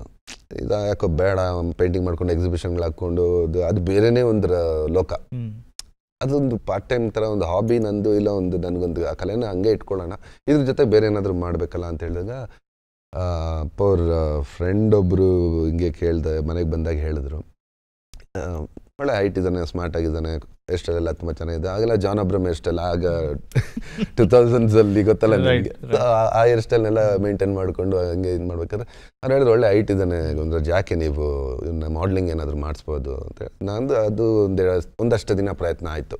ಹೋದ್ವಿ ಅಲಯನ್ಸ್ ಫ್ರಾನ್ಸಿಸ್ಗೆ ಹೋದ್ವಿ, ಅಲ್ಲಿ ಚೆಕ್ ಮಾಡಿದ್ವಿ. ಅಲ್ಲಿ ಅವಾಗೆಲ್ಲ ಮಾಡ್ಲಿಂಗ್ ಇನ್ಸ್ಟಿಟ್ಯೂಟ್ ಇತ್ತು. ಅಲ್ಲಿ ಮಾಡ್ಲಿಂಗ್ ಅಂತ ಹೋದಾಗ ಮತ್ತೆ ಅದ್ರ ಬಗ್ಗೆ ಸ್ಟಡಿ ಮಾಡಿದೆ. ಮಾಡ್ಲಿಂಗ್ ಇಂಡಸ್ಟ್ರಿ ಹೆಂಗೆ, ಇದರಲ್ಲಿ ನಾನು ಸರ್ವೈವ್ ಆಗ್ಬೋದಾ ಅಂತ. ಅದರಲ್ಲೂ 100 ಎಲ್ಲೋ 1-2 ಹೌದು ಸಕ್ಸಸ್ ರೇಟ್. ಸೊ ಇಷ್ಟೊಂದು ಸ್ಟ್ರಗಲ್ ಬಿದ್ದುಕೊಂಡು ಯಾಕೆ ಮತ್ತೆ ಲೈಫ್ ಹಾಳು ಮಾಡ್ಕೊಳ್ಳೋದು, ಬೇಡ ಬೇರೆ ಏನು ಮಾಡೋದು ಅಂತ ಸುಮ್ಮನೆ ಸರಿ ಒಂದಷ್ಟು ದಿನ ಬಿಟ್ಬಿಟ್ಟೆ, ನೋಡ್ಕೊಂಡು ಏನೋ ಒಂದು ಮಾಡೋಣ ಅಂತೇಳಿ ಕಾಲೇಜ್ ಮುಗೀಲಿ ಅಂತ. ಮುಗ್ದೆಲ್ಲ ಆದಮೇಲೆ ಒಂದಿನ ಅಪ್ಪ ಈ ಮಾಡ್ಲಿಂಗು ಬೇಡ ಅಂತ ಹೇಳಿದ್ಮೇಲೆ ಬೇರೆ ಏನು ಮಾಡ್ತೀಯಾ, ಆ್ಯಕ್ಟಿಂಗ್ ಮಾಡ್ತೀಯಾ ಅಂದರು. ಟ್ರೈ ಮಾಡೋಣ ಅಂದೆ. ಅವರೇ ಸಜೆಷನ್ ಕೊಟ್ಟಿರೋದು? ಹೌದು. ಓಕೆ. ಸೊ ಮಾಡ್ಲಿಂಗ್ ಅಂದರೆ ನೆಕ್ಸ್ಟ್ ನಾನು ಇರೋದೇ ಕಲೆ ಫೀಲ್ಡಲ್ಲಿ. ಸೊ ಪೇಂಟಿಂಗು ಇಲ್ಲಾಂದ್ರೆ ಮಾಡ್ಲಿಂಗ್ ಇಲ್ಲಾಂದ್ರೆ ನೆಕ್ಸ್ಟ್ ಅದಕ್ಕಿಂತ ಮೇಲೆ ಇರೋದು ಎಲ್ಲ ಒಂದರಲ್ಲೇ ತೋರಿಸ್ಬೇಕಾಗಿರೋದು ಆ್ಯಕ್ಟಿಂಗು. ಸೊ ಅದರಲ್ಲೇ ಏನೋ ಇಂಟ್ರೆಸ್ಟ್ ಇದೆಯಾ, ಮಾಡ್ತೀಯಾ ಅಂತ. ಮಾಡ್ತೀನಿ ಅಂದೆ. ಟ್ರೈ ಮಾಡೋಣ ನೋಡೋಣ ಅಂತೇಳಿ ಅವಾಗ ಒಂದು ನಾಟಕ ಮಾಡ್ತೀವಿ. ಒಂದು ನನ್ನನ್ನು ನಾನೇ ಟೆಸ್ಟ್ ಮಾಡ್ಕೊಳ್ಳೋದಕ್ಕೆ ಅಪ್ಪ ಅವ್ರ ಒಂದು ಮುಂಚೆ ಅವ್ರು ಮಾಡ್ತಿದ್ರು ಈ ಥರ ಬೀದಿ ನಾಟಕಗಳು ಊರಲ್ಲಿ, ಸ್ಟೇಜ್ ಪರ್ಫಾರ್ಮೆನ್ಸು ಈ ಥರದ್ದೆಲ್ಲ. ಅವ್ರು ಮಾಡ್ತಿದ್ದಂಥ ಒಬ್ಬ ಡೈರೆಕ್ಟ್ರು ಬೆಳ್ಳಕ್ಕಿಂಡು ಬೆದ್ರಾವು ಅಂತ ಹೇಳ್ಬಿಟ್ಟು ಒಂದು ಸುರೇಶ್ ಅಂತ ಹೇಳಿ ಒಬ್ಬರು ಇದ್ರು. ಅವರು ಈಗ ಇಲ್ಲ. ಸೊ ಅವ್ರ ಹತ್ರ ನನ್ನ ಒಂದು ತಿಂಗಳು 1.5 ತಿಂಗಳು ಪ್ರಾಕ್ಟೀಸಿಗೆ ಕಳಿಸ್ತಾ ಇದ್ರು. ಎವ್ರಿ ಈವ್ನಿಂಗು ಹೋಗಿ ಅಲ್ಲಿ ಪ್ರಾಕ್ಟೀಸ್ ಮಾಡಿ ಆ ಬೆಳ್ಳಕ್ಕಿಂಡು ಬೆದ್ರಾವು ಅನ್ನೋ ಒಂದು ನಾಟಕನ ಒಂದು ಸುಮಾರು 600-700 ಜನ ಮತ್ತು ಒಂದಷ್ಟು ಕಲೆಗೆ ರಿಲೇಟೆಡ್, ಆರ್ಟ್ಗೆ ರಿಲೇಟೆಡ್ ಅಂದರೆ ಆ್ಯಕ್ಟಿಂಗಿಗೆ ರಿಲೇಟೆಡ್ ಇರುವಂಥ ಸುಮಾರು ಜನ ಕರೆಸಿ ಅವರೆಲ್ಲ ನೋಡಿ ಓಕೆ ಡೆಫಿನೆಟಾಗಿ ಇವನು ಒಂದು ಸ್ವಲ್ಪ ಪಾಲಿಷ್ ಮಾಡಿದ್ರೆ ಸಿನಿಮಾ ಇಂಡಸ್ಟ್ರಿಗೆ ಬರ್ಬೋದು ಅಂತ ಒಂದು ಸರ್ಟಿಫಿಕೇಟ್ ಕೊಟ್ಟ ಮೇಲೆ ನಾನು ಈ ಆ್ಯಕ್ಟಿಂಗ್ ಟ್ರೈನಿಂಗಿಗೆ ಹೋಗಿ ಇನ್ನೂ ಸ್ವಲ್ಪ ಪಾಲಿಷ್ ಮಾಡಿಕೊಂಡು ಪ್ರಾಪರಾಗಿ ಬರೋಣ ಅಂತೇಳಿ ಅಲ್ಲೆಲ್ಲ ಹೋಗಿ ಆಮೇಲೆ ಇದು ಬಂದು ಈ ಕತೆ ಎಲ್ಲ ಕೇಳಿ ಫೈನಲ್ ಆಗಿ ಒಲೆಯ ಮಂದಿರ ಆಗಿದ್ದು. ವಂಡರ್ಫುಲ್.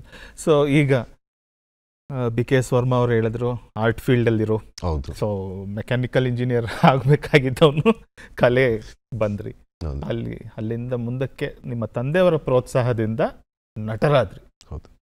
ಈಗ ಆ ಎಲ್ಲ ಜರ್ನಿನಲ್ಲೂ ನಿಮ್ಮ ಜೊತೆಗಿದ್ದು ನಿಮಗೆ ಆ ಪುಷ್ ಕೊಡ್ತಾ ಇರೋವಂಥ ಈಗಲೂ ಕೂಡ ಅವರ ಮಾತುಗಳನ್ನೇ ಕೇಳೋಣ. ತಮ್ಮ ಮಗನ ಬಗ್ಗೆ ಏನು ಹೇಳಿದ್ದಾರೆ ಅನ್ನೋದನ್ನ ಮುಂಚೆನೇ ನೀವೆಲ್ಲ ಪ್ಲಾನ್ ಮಾಡಿಬಿಟ್ಟಿದ್ರೆ ನನಗೆ ಜಸ್ಟ್ ಪ್ರಸಾದ್ ಫೋನ್ ಮಾಡಿಬಿಟ್ಟು ಅಂದರೆ ಅಪ್ಪ ಬರ್ಡೇ ಹಿಂದಿನ ದಿನ ಅನಿಸುತ್ತೆ ಫೋನ್ ಮಾಡಿ ಹೇಳಿದ್ರು ಇಂಟರ್ವ್ಯೂ ಮಾಡಬೇಕು ಬನ್ನಿ ಅಂತ ಹೇಳ್ಬಿಟ್ಟು. ಈ ಗ್ಯಾಪಲ್ಲಿ ಇಷ್ಟೆಲ್ಲ ರೆಡಿ ಮಾಡ್ಕೊಂಡಿದ್ದೀರಿ ನೀವು. ಮಾಡಲೇಬೇಕಲ್ಲ, ಇದು ಒಂದು ಕಲೆ.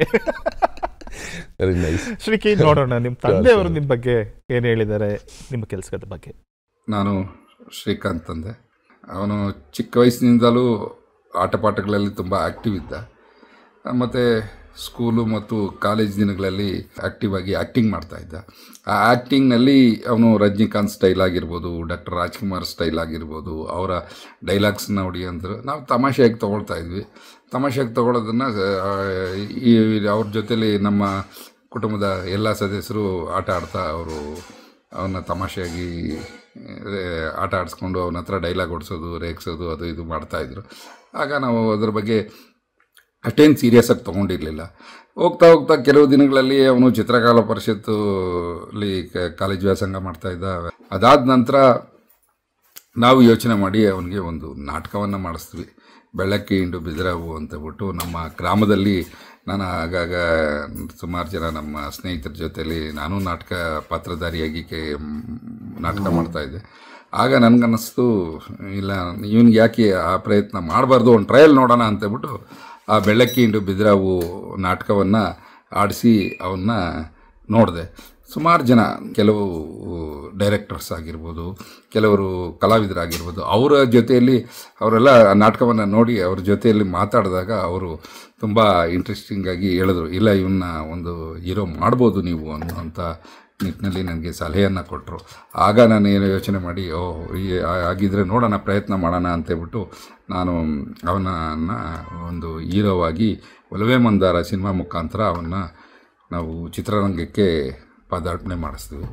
ಆ ಪದಾರ್ಪಣೆ ಮಾಡಿದ ನಂತರ ನನಗೆ ಹೆಮ್ಮೆಯ ವಿಚಾರ ಏನಂತಂದರೆ, ನನಗೆ ಫಿಲಮ್ ಫೇರ್ ಪ್ರಶಸ್ತಿಯನ್ನು ಸಿಕ್ಕಿದ್ದು ಅವನಿಂದಲೇ ಅನ್ನೋವಂಥ ಒಂದು ಒಳ್ಳೆಯ ಹೆಮ್ಮೆಯ ವಿಚಾರ.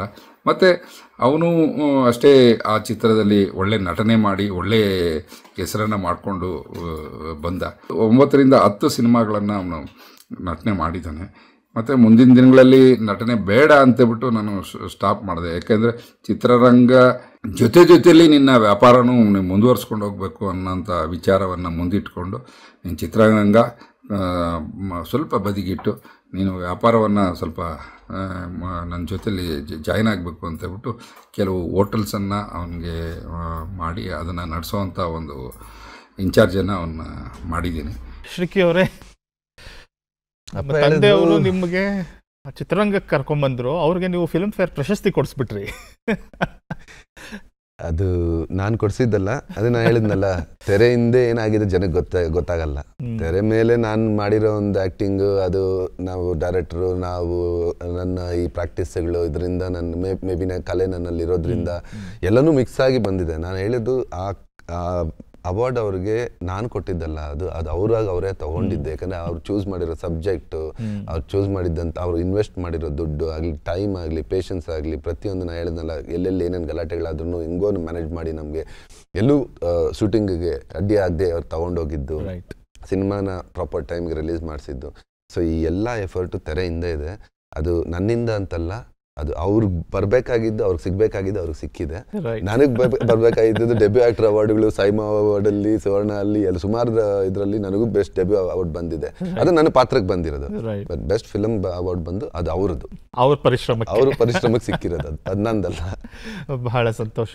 ಅವರು ಸಾಕಷ್ಟು ವಿಷಯಗಳು ಹೇಳಿದ್ರು, ಅದ್ರ ಬಗ್ಗೆನೂ ಮಾತಾಡೋಣ. ಆದರೆ ನಿಮ್ಮ ಬೇರೆ ಸಿನಿಮಾಗಳ ಬಗ್ಗೆ ಸ್ವಲ್ಪ ಮಾತಾಡೋಣ. ಈಗ ಒಲವೇ ಮಂದಾರ ಆದಮೇಲೆ ಕನ್ನಡಕ್ಕೆ ಒಬ್ಬ ಪ್ರತಿಭಾವಂತ ನಟ ಬಂದ, ಒಳ್ಳೆ ಸ್ಟಾರ್ ಆಗುವಂಥ ಲಕ್ಷಣ ಇರುವಂಥ ನಟ ಬಂದಿದ್ದಾನೆ ಅಂತ ಎಲ್ಲ ಮಾಧ್ಯಮದಲ್ಲಾಗಲಿ ಜನರ ಬಾಯಲ್ಲಾಗಲಿ ಆ ಮಾತುಗಳೆಲ್ಲ ಬಂತು.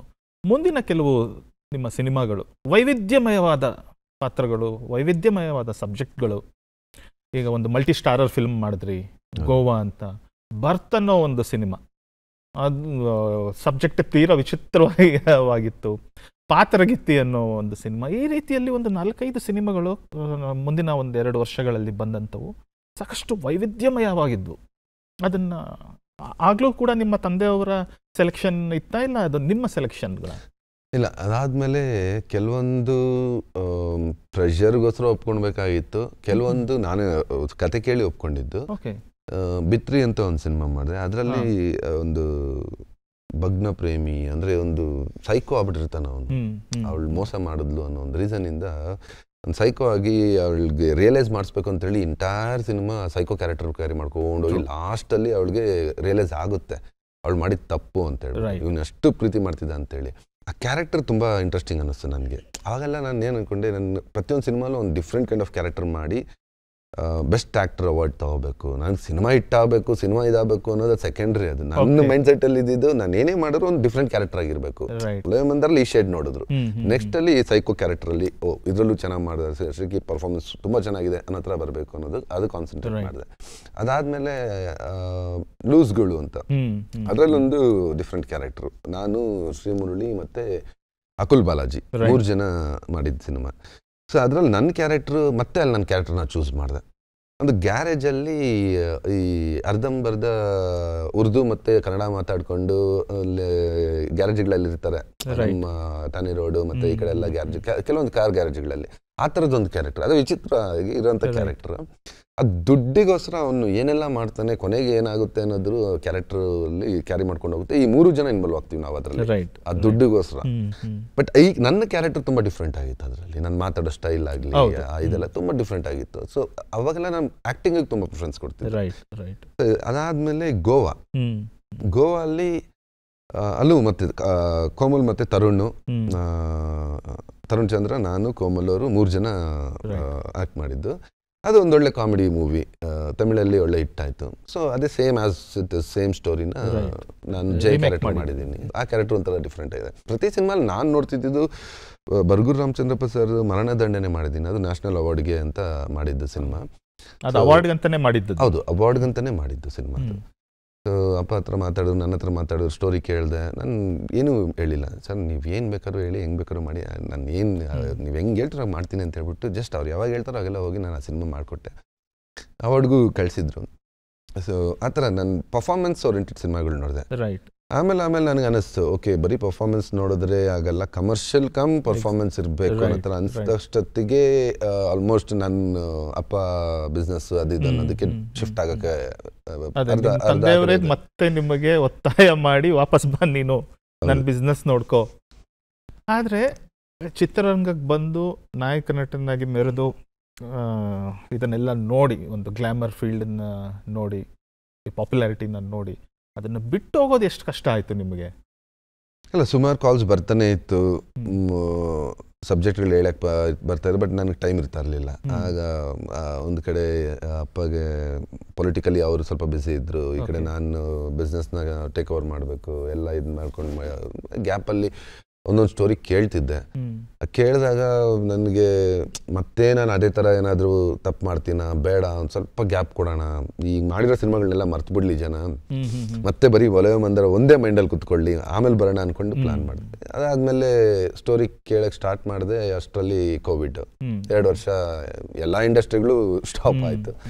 ಸೊ ಅದಾದ ನಂತರ ಮತ್ತೆ ಸ್ಟೋರೀಸ್ ಕೇಳೋಕ್ಕೆ ಸ್ಟಾರ್ಟ್ ಮಾಡಿದ್ದೀನಿ. ಬಟ್ ಸುಮಾರು ಕೇಳ್ತಾನೆ ಇದ್ದೀನಿ ಇವತ್ತವರೆಗೂ. ನಾನು ಒಂದು ಸ್ಟ್ರಾಂಗ್ ಆಗಿ ಬಿಲೀವ್ ಮಾಡ್ತಿರೋದು, ಕತೆ ಚೆನ್ನಾಗಿರಬೇಕು, ಡೈರೆಕ್ಟರ್ ಸ್ಟ್ರಾಂಗ್ ಆಗಿರಬೇಕು, ಪ್ರೊಡ್ಯೂಸರ್ ಸ್ಟ್ರಾಂಗ್ ಆಗಿರಬೇಕು. ಇವು 3 ಚೆನ್ನಾಗಿದೆ ಅಂದರೆ ನಾನು ಖಂಡಿತ ಇವತ್ತಲ್ಲ ನಾಳೆ ಸಿನಿಮಾ ಮಾಡೇ ಮಾಡ್ತೀನಿ. ಸಿನಿಮಾ ಇಂಡಸ್ಟ್ರಿಯಿಂದ ಅಂತೂ ದೂರ ಅಂತೂ ಹೋಗಲ್ಲ.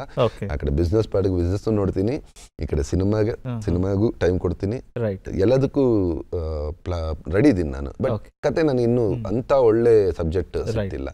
ಸಿಕ್ಕಿದ್ರು ಅದಕ್ಕೆ ಪ್ರೊಡ್ಯೂಸರು ಅಷ್ಟು ಸ್ಟ್ರಾಂಗ್ ಇರಲ್ಲ. So you are waiting for a comeback now. Comeback, right.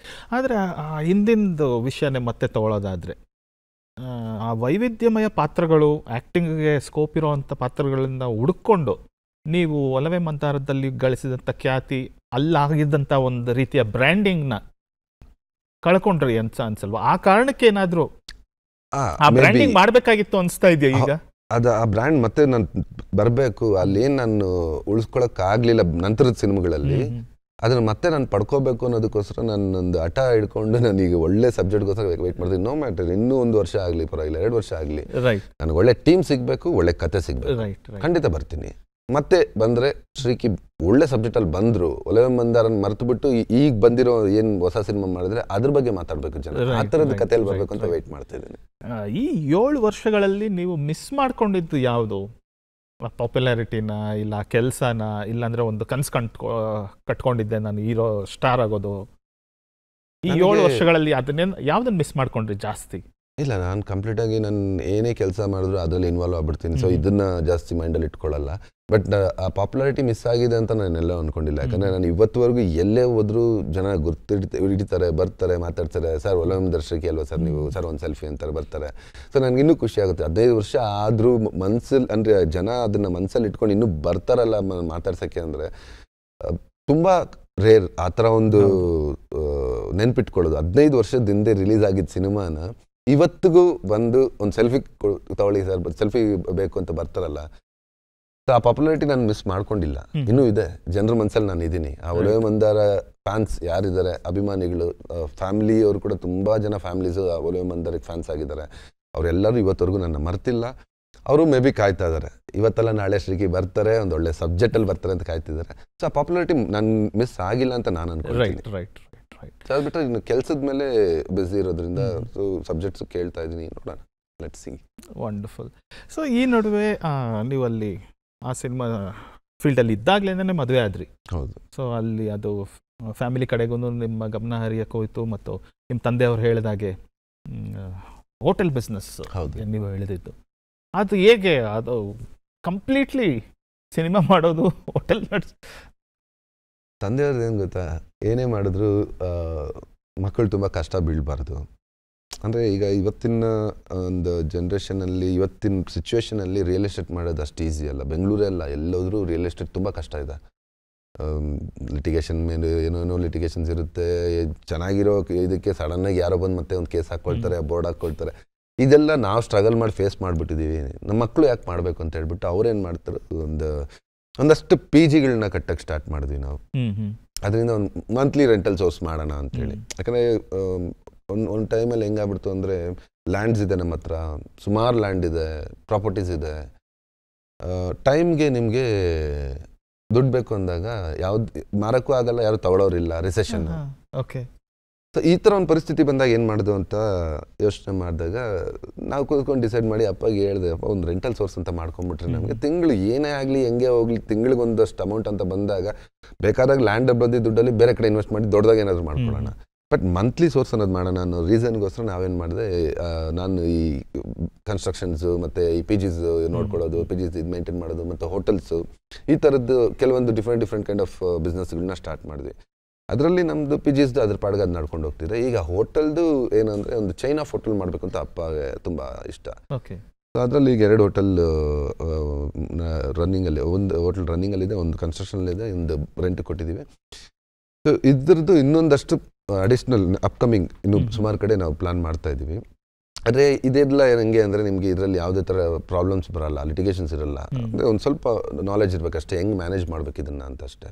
ಅದೊಂದು ನಾಲೆಜ್ ಇತ್ತು ಅಂದರೆ ನಿಮಗೆ ಎಲ್ಲೋ ಒಂದು ಕಾರ್ನರಲ್ಲಿ ಕೂತ್ಕೊಂಡು ನಾವು ಮೈಂಟೈನ್ ಮಾಡ್ಬೋದು. ಬಟ್ ರಿಯಲ್ ಎಸ್ಟೇಟ್ ಹಂಗಲ್ಲ, ಎಲ್ಲೋ ಏನೋ ಪ್ರಾಬ್ಲಮ್ ಆಯಿತು ಅಂದರೆ ಆ ಸೈಟ್ ಹತ್ರ ಹೋಗ್ಬೇಕು, ಯಾರೋ ಬಂದರು ಅಂದರೆ ಅದ್ರ ಸ್ಟೈಲೇ ಬೇರೆ. ಆ ಥರ ಮಕ್ಕಳು ಕಷ್ಟ ಬೀಳೋದು ಬೇಡ ಅನ್ನೋದು ಅಪ್ಪದೊಂದು ಒಂದು ಆಸೆ. ನಾವು ಕಷ್ಟ ಬಿದ್ದಂಗೆ ಅವ್ರು ಬೀಳೋದು ಬೇಡ, ಈಸಿಯಾಗಿರಿ ಒಂದು ವೈಟ್ ಕಾಲರ್ ಬಿಸ್ನೆಸ್ ಅಂತಾರಲ್ಲ ಆ ಥರದ್ದು ಮಾಡ್ಕೊಂಡು ಆರಾಮಾಗಿ ಹೋಗ್ಲಿ ಅವ್ರು ಯಾಕೆ ಇದನ್ನೆಲ್ಲ ಮಾಡ್ಬೇಕು, ನಾನು ಇರೋದಕ್ಕೆ ಇದನ್ನೆಲ್ಲ ಮಾಡ್ಕೊಡ್ತೀನಿ. ಅದಾದಮೇಲೆ ಎಲ್ಲ ಇವ್ರು ಈ ಥರದ ಬಿಸ್ನೆಸ್ಗಳಲ್ಲಿ ಕಂಟಿನ್ಯೂ ಮಾಡ್ಕೊಂಡು ಹೋಗ್ಲಿ ಅನ್ನೋದು. ಒಂದು ಸ್ಟಾರ್ ಹೋಟ್ಲ್ ಕಟ್ಟಬೇಕು ಅಂತ ಕೂಡ ಪ್ಲಾನ್ ಇದೆ ನಮಗೆ. ಸೊ ಒಂದು 10 ಹೋಟ್ಲ್ ಆದಮೇಲೆ ನಿಧಾನಕ್ಕೆ ಒಂದು ಈಸ್ಟರ್ನ್ ವುಡ್ಸ್ ಅಂತ ನಮ್ಮದು ಈಸ್ಟರ್ನ್ ವುಡ್ಸ್ ಹೋಟೆಲ್ಸ್ ಅಂತ ಒಂದು ಕಂಪ್ನಿ ಇದೆ. ಸೊ ಅದರಲ್ಲಿ ಈ ಹೋಟೆಲ್ಸ್ನ ಮಾಡ್ಕೊಂಡು ಹೋಗ್ತಾ ಇದ್ವಿ. ಈ ಯೂತೆಲ್ಲ ನಾಳೆ 100% ನಾವು ರೆಸಾರ್ಟ್ಸ್ ಕಮ್ ಸ್ಟಾರ್ ಹೋಟೆಲ್ಸ್ನ ಪ್ಲಾನ್ ಮಾಡ್ತಾ ಇದ್ದೀವಿ. ಇದು ಅಪ್ಪ ಆಸೆ. ಅದಕ್ಕಿಂತ ಹೆಚ್ಚಾಗಿ ಪ್ರೇಕ್ಷಕರಿಗೆ ನೀವು ಒಬ್ಬ ನಟನಾಗಿ ಕನ್ನಡ ಚಿತ್ರಗಳಲ್ಲಿ ವಾಪಸ್ ಬರಬೇಕು, ಇನ್ನಷ್ಟು ಚಿತ್ರಗಳನ್ನ ಮಾಡಬೇಕು ಅನ್ನೋದು ಪ್ರೇಕ್ಷಕರ ಆಸೆ ಹೋಟೆಲ್ಗಿಂತ. ಅಲ್ಲ, ಈ ಹೋಟೆಲ್ ಬಂದು ಏನಂದರೆ ಅದೊಂದು ನಮ್ಮ ರೆಗ್ಯುಲರ್, ಈಗ ದುಡ್ಡು ಬಂತು ಅಂದರೆ ಯಾರು ಮನೇಲಿ ಇಟ್ಬಿಟ್ಟು ಇದು ಹಿಂಗೆ ಇರಲಪ್ಪ ಇದರಲ್ಲಿ ಒಂದು ಕಟ್ಟು ಎತ್ಕೊಳ್ಳೋಣ, ಖರ್ಚು ಮಾಡೋಣ, ಇದು ಖಾಲಿ ಆಯಿತಾ ಅವಾಗ ಇನ್ನೊಂದು ಕಟ್ಟು ತೊಗೊಂಬರೋಣ, ಖರ್ಚು ಮಾಡೋಣ ಅಂತ ಯಾರು ಇಟ್ಕೊಳ್ಳಲ್ಲ. ಬಂದಿದ್ದನ್ನು ಅದರಿಂದ ಡಬಲ್ ಮಾಡಬೇಕು, ಇಲ್ಲ ಎಲ್ಲೋ ಒಂದು ಕಡೆ ಇನ್ವೆಸ್ಟ್ ಮಾಡಬೇಕು, ಅದು ಬೆಳೀಲಿ ಅಂತೇಳಿ ಫ್ಯೂಚರ್ ನಮ್ಮ ಮುಂದಿನ ಪೀಳಿಗೆ. ನಿಮಗೆ ಇವಾಗ ಒಂದು ಸೇಫ್ಟಿ ನೆಟ್ ಇದೆ, ಸಿನಿಮಾಗೆ ಬಂದು ಸಿನಿಮಾಗಳಲ್ಲೇ ನಟನಾಗಿ ಮುಂದುವರಿಯೋದಕ್ಕೊಂದು ಸೇಫ್ಟಿ ನೆಟ್ ಒಂದಿದೆ ಈಗ ನನಗಿದೆ. ಇವಾಗ ಹೆಂಗಾಗುತ್ತೆ ಅಂದರೆ ಯಾರನ್ನೇ ತಗೋಬೋದು ಬಿಸ್ನೆಸ್ ಮನ್ಗಳನ್ನ, ಸಾಕಪ್ಪ ಅಂತ ಯಾರು ಕುತ್ಕೊಳ್ಳಲ್ಲ. ಫಸ್ಟು 1 ಬೇಕು ಅಂತಾರೆ, ಆಮೇಲೆ 10 ಬೇಕು ಅಂತಾರೆ, ಆಮೇಲೆ 100 ಬೇಕು ಅಂತಾರೆ, ಅದು 1000 ಆದ್ಮೇಲೆ 10,000ಕ್ಕೆ ಹೋಗ್ತಾರೆ. ಅದು ನಿಲ್ಲಲ್ಲ, ಅದು ಮನುಷ್ಯನ ಮೆಂಟಾಲಿಟಿ. ಅದು 90 ವರ್ಷ ಆದ್ರೂ ಕೂಡ ಅದೇನಾಗುತ್ತೆ, ನಾನು 10,000 ಆಗಿದೆ ಅಷ್ಟೇ, ನಾನು ಇನ್ನು 1 ಲಕ್ಷ ಮಾಡ್ಬೇಕು ಅದನ್ನ ಅಂತಾರೆ.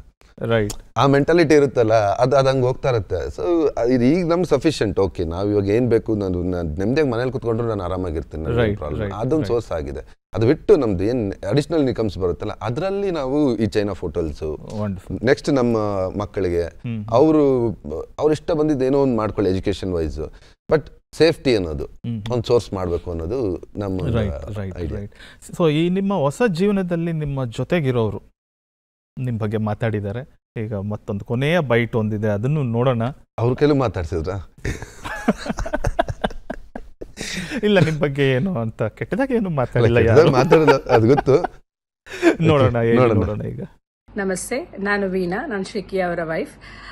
ನಾನು ವೆಲ್ಲೂರಲ್ಲಿ VITಯಲ್ಲಿ MBA ಮಾಡಿದ್ದೀನಿ. ಕಾಲೇಜ್ ಮುಗಿಸ್ಕೊಂಡು ಮನೆಗೆ ಬಂದು 1 ವಾರ ಅಷ್ಟಕ್ಕೆ ಇವ್ರದ್ದು ಪ್ರಪೋಸಲ್ ಬಂತು. ಪ್ರಪೋಸಲ್ ಬಂದ್ಮೇಲೆ ಗೊತ್ತಾಯ್ತು ಇವರು ನಮ್ಮ ಫಾರ್ ರಿಲೇಟಿವ್ ಅಂತ. ಆಮೇಲೆ 2 ಫ್ಯಾಮಿಲಿ ಕುತ್ಕೊಂಡು ಮಾತಾಡಿ ನಮ್ದು ಅರೇಂಜ್ ಮ್ಯಾರೇಜ್ ಆಯ್ತು. ನಮ್ಗೆ 2 ಗಂಡು ಮಕ್ಕಳು. ದೊಡ್ಡವ್ರ ಹೆಸರು ತಕ್ಷೀಲ್ ಅಂತ, ಚಿಕ್ಕವನ ಹೆಸರು ವೇದ್ ಅಂತ.